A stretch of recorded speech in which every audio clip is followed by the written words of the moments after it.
খালেদা জিয়ার লিভার প্রতিস্থাপন আপাতত সম্ভব না। যুক্তরাজ্যের লন্ডন ক্লিনিকে চিকিৎসাধীন বিএনপি চেয়ারপারসন খালেদা জিয়ার লিভার প্রতিস্থাপন আপাতত হচ্ছে না। এর বিকল্প হিসেবে হিউম্যান সিরাম অ্যালবুমিন দেওয়া হচ্ছে, যাতে লিভারের উপর চাপ না পড়ে। স্বাস্থ্য ঝুঁকির কথা চিন্তা করে মেডিকেল বোর্ড এই সিদ্ধান্ত নিয়েছেন বলে জানিয়েছেন মেডিকেল বোর্ডের একজন চিকিৎসক। এই অবস্থায় খালেদা জিয়াকে যুক্তরাষ্ট্রের জন হপকিন্স বিশ্ববিদ্যালয় হাসপাতালে নেওয়ার সিদ্ধান্ত আপাতত স্থগিত করা হয়েছে।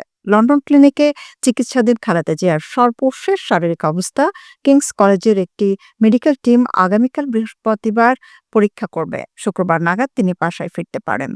মঙ্গলবার সন্ধ্যায় লন্ডন থেকে এক চিকিৎসক জানান, খালেদা জিয়ার শরীরে নতুন যে জটিলতা তৈরি হয়েছিল তা অনেকটা কেটেছে। বলা যায় পরিস্থিতি উন্নতির দিকে। তার শারীরিক এই অবস্থায় লিভার প্রতিস্থাপন সম্ভব নয়। এটি ঝুঁকিপূর্ণ কাজ।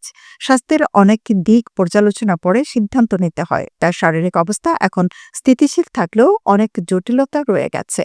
বয়স ও বড় ফ্যাক্টর। তিনি বলেন, শারীরিক সক্ষমতা যখন ভালো ছিল তখন বিদেশ নিয়ে আসতে পারলে একটা সুযোগ থাকতো। অর্থাৎ এভার কেয়ার হাসপাতালে যখন চিকিৎসাধীন ছিলেন তখন মেডিকেল বোর্ড বারবার তাগাদা দিয়েছিলেন উন্নত চিকিৎসায় বিদেশে পাঠানোর জন্য, কিন্তু সেটি সম্ভব হয়নি। মেডিকেল বোর্ডের এই চিকিৎসক বলেন, লিভার প্রতিস্থাপনের বিকল্প হিসেবে হিউম্যান সিরাম অ্যালবুমিন দেওয়া হবে। এটি মানুষের রক্তের প্লাজমাতে সর্বাধিক প্রচুর প্রোটিন, এটি সিরাম প্রোটিনের প্রায় অর্ধেক গঠন করে।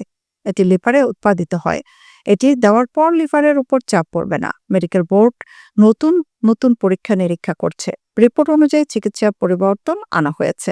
খালেদা জিয়ার ছেলে তারেক রহমান, পুত্রবধূ ডাক্তার জুবাইদা রহমান ও নাতনিরা নিয়মিত হাসপাতালে আসছেন।